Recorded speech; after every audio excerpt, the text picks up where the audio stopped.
ওম নমঃ শিবায়।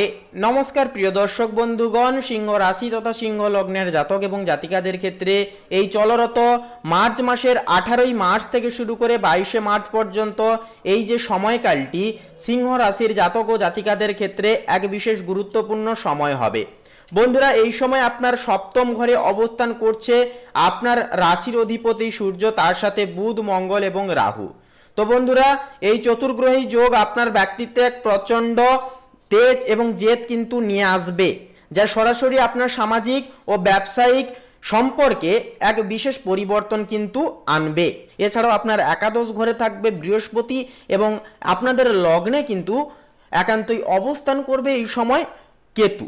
আপনার রাশির ওপর কেতুর অবস্থান সরাসরি থাকায় একান্তই কিন্তু আপনাকে মাঝে মাঝে কিছুটা আত্মকেন্দ্রিক বা উদাসীন করে তুলতে পারে, কিন্তু সপ্তম ঘরের গ্রহপুঞ্জ আপনাকে সামাজিক হতে কিন্তু অনেকখানি বাধ্য করবে। জীবনসঙ্গীর পরিবার বা শ্বশুর বাড়ির দিকের আত্মীয়দের সাথে কোনো বিশেষ আলোচনা কিন্তু আজকের তিথিতে হতে দেখা যেতে পারে। অষ্টম ঘরে উচ্চস্থ শুক্র ও শনির প্রভাবে একান্তই পরিবারের কোনো গোপন সম্পত্তি বা উত্তরাধিকার সূত্রে প্রাপ্ত কোনো বিষয় নিয়ে গুরুত্বপূর্ণ সিদ্ধান্ত এই সময় কিন্তু নেওয়া হতে পারে। ছোট ভাই বোন বা নিকট বন্ধুদের সাথে সম্পর্কের একটা এই সময় উন্নতি ঘটবে এবং তাদের মাধ্যমে আপনি কোনো বিশেষ সুসংবাদও কিন্তু পেয়ে যেতে পারবেন। তবে সপ্তমস্ত মঙ্গলের প্রভাবে পরিবারের সদস্যদের সাথে কথা বলার সময় অতিরিক্ত কৃতিত্ববোধ দেখাতে যাবেন না, এতে করে কিন্তু সাময়িক তিক্ততা তৈরি হতে পারে। এমনকি এই সময় বাড়িতে অতিথির আগমন, কোনো সামাজিক মেলামেশার সংযোগ একটা কিন্তু মাধ্যমে কিন্তু আসতে দেখা যাবে। প্রেমের ক্ষেত্রে বলি, প্রেম ও দাম্পত্য সম্পর্কের ক্ষেত্রে এই সময়টি সিংহ রাশির জন্য এক অগ্নিকুণ্ডের মতো। উত্তেজনা এবং আকর্ষণ দুই তুঙ্গে থাকবে। সপ্তম ঘরে সূর্য, মঙ্গল ও রাহুর অবস্থান দাম্পত্য জীবনে তীব্র আবেগ তৈরি করবে। তবে সেই একই সাথে জীবনসঙ্গীর সাথে কোনো ছোটখাটো বিষয়ে কিন্তু বিবাদ বা ইগোর সমস্যা কিন্তু দেখা দিতে পারে। আপনার সঙ্গী এই সময় অত্যন্ত প্রভাবশালী ভূমিকা পালন করবে আপনাদের জীবনে। অন্যদিকে অষ্টম ঘরে শুক্র উচ্চস্থ হওয়ায় প্রেমের সম্পর্কে এক ধরনের গভীর শারীরিক ও মানসিক টান অনুভূত হতে পারে। যারা নতুন সম্পর্কে জড়ানোর কথা ভাবছেন, আপনাদের জন্য এই সময়টি বেশ রোমাঞ্চকর হতে পারে। তবে রাহুর উপস্থিতির কারণে অন্ধভাবে কাউকে বলবো বিশ্বাস করবেন না।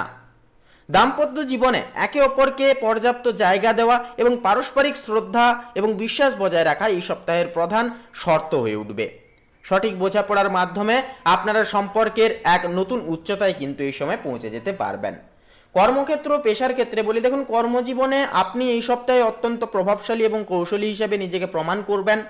সপ্তম ঘরে থাকা শক্তিশালী গ্রহপুঞ্জ নির্দেশ করছে যে যারা ব্যবসায়িক অংশীদারিত্ব, জনসংযোগ, আইন ও কনসালটেন্সি পেশার সাথে যেনারা যুক্ত, আপনাদের জন্য এটি একটি স্বর্ণালী সময় হবে। আপনার উদ্ভাবনী আইডিয়াগুলো এই সময়ে বাজারে বা কর্মস্থলে বেশ সমাদৃত হবে। নতুন কোনো ব্যবসায়িক চুক্তি সম্পন্ন করার জন্য এটি একটি সর্বশ্রেষ্ঠ সময়ও কিন্তু হয়ে উঠবে। একাদশ ঘরে বৃহস্পতি শুভদৃষ্টি থাকায় উচ্চপদস্থ কর্মকর্তাদের কাছ থেকে আপনি পূর্ণ সমর্থন পাবেন এবং আপনার নেটওয়ার্কিং ক্ষমতা আপনাকে নতুন প্রজেক্ট পেতে সাহায্য করবে। তবে মনে রাখবেন, রাহুর প্রভাবে প্রতিদ্বন্দ্বীরা আপনার নামে অপপ্রচার করার একটা কিন্তু চেষ্টা করতে পারে, অর্থাৎ আপনাকে নিয়ে পেছনে কথা বলা বা কটু কথা আপনাদের নিয়ে নিন্দা করা, এই সমস্ত কিন্তু সমস্যা দেখা দিতে পারে। কিন্তু আপনার রাশির অধিপতি সূর্যের যেহেতু তেজ আপনাদের সপ্তম ঘরে থাকছে, যার কারণে আপনারা কিন্তু তাদেরকে পরাস্ত করে চলতে পারবেন। যারা পাবলিক ডিলিং করেন, আপনাদের বাচনভঙ্গি ও উপস্থিত বুদ্ধি অন্যদেরকে আকর্ষিত করবে তথা মুগ্ধ করে তুলবে এই সময়। আর্থিক ব্যবস্থাপনার ক্ষেত্রে 18 থেকে 22শে মার্চের এই সময়টি সিংহ রাশির জন্য অত্যন্ত লাভজনক হবে। একাদশ ঘরে বৃহস্পতির উপস্থিতি আপনার আয়ের প্রবাহকে অত্যন্ত মজবুত এবং স্থিতিশীল রাখবে। অষ্টম ঘরে উচ্চস্থ শুক্র ও শনির প্রভাব নির্দেশ করছে যে পুরনো কোনো বীমা, ট্যাক্স রিফান্ড বা উত্তরাধিকার সূত্রে হঠাৎ অর্থপ্রাপ্তির প্রবল যোগ রয়েছে। আয়ের নতুন উৎস তৈরি হতে পারে, যা আপনাকে দীর্ঘমেয়াদী সুরক্ষা এনে দেবে। তবে সপ্তমস্ত মঙ্গলের প্রভাবে ব্যবসায়িক প্রসারের জন্য বা জীবনসঙ্গীর কোনো শখ পূরণে আপনাকে কিছুটা বাড়তি ব্যয় করাতে পারে। সেহেতু হঠকারী না হয়ে কোনো প্রলোভনে পড়ে বড় অঙ্কের টাকা কোথাও বিনিয়োগ করতে যাবেন না। আগে অভিজ্ঞ ব্যক্তিদের অবশ্যই বলবো পরামর্শ নিন এবং সঞ্চয়ের গ্রাফ এই সপ্তাহে ঊর্ধ্বমুখী কিন্তু সেহেতু অনেকখানি থাকবে। শারীরিক দিক থেকে বলি, দেখুন, শারীরিক এবং মানসিক স্বাস্থ্যের ক্ষেত্রে কথা বলতে গেলে এই সময় আপনার তলপেটে এবং রক্তচাপের প্রতিও কিন্তু বিশেষ নজর দিয়ে চলতে হবে। জয়েন্টের ব্যথা কিংবা বয়স্কদের ক্ষেত্রে বাতসজনিত সমস্যাও কিন্তু দেখা যেতে পারে। সপ্তম ঘরে অগ্নিতত্ত্বের দুই গ্রহ থাকার কারণে শারীরিক তাপমাত্রা বৃদ্ধি এবং অন্যান্য সমস্যায় কিন্তু ভোগার একটা ঝুঁকি থাকে।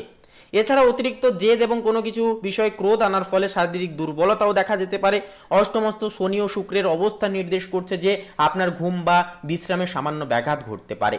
এছাড়াও বন্ধুরা, যেহেতু পরিবেশ পরিবর্তন হচ্ছে, অর্থাৎ আবহাওয়া পরিবর্তনের কারণে জ্বর সর্দি কাশি সমস্যা কিন্তু দেখা যেতে পারে আপনাদের ক্ষেত্রে। মানসিকভাবে বলবো এই সময় আপনি অত্যন্ত আত্মবিশ্বাসী এবং লড়াকু মেজাজে থাকলেও লগ্নে কেতুর উপস্থিতির কারণে মাঝে মাঝে এক ধরনের একাকিত্ব বা উদাসীনতা ভাব আপনাকে গ্রাস করে তুলতে পারে। এই সময় শরীরকে ডিটক্স করা এবং প্রচুর পরিমাণে জলপান করা, মানসিক চাপকে কমানো তথা প্রত্যেক দিন মেডিটেশন করা এবং প্রকৃতির সান্নিধ্যে সময় কাটানোই হবে আপনাদের ক্ষেত্রে মূল মন্ত্র। তো বন্ধুরা, আজকের এই পর্বটি এই পর্যন্ত। পর্বটি কেমন লাগলো বা এই বিষয়ে আপনাদের ক্ষেত্রে কেমন কি মতামত তা কমেন্ট বক্সে অবশ্যই লিখে জানাবেন। এছাড়াও একটি লাইক দিয়ে আমাদের এই চ্যানেলটিকে সাবস্ক্রাইব করে কমেন্টে ভক্তি ভরে অবশ্যই একটি বার লিখে যান ওম নমঃ শিবায়, হর হর মহাদেব। আপনাদের সমস্ত মনের ইচ্ছা কামনা বাসনা একান্তই পূর্ণতা পাবে। তো বন্ধুরা, আপনারা সকলে ভালো থাকুন, সুস্থ থাকুন, সর্বদা সচেতন থাকুন। নমস্কার।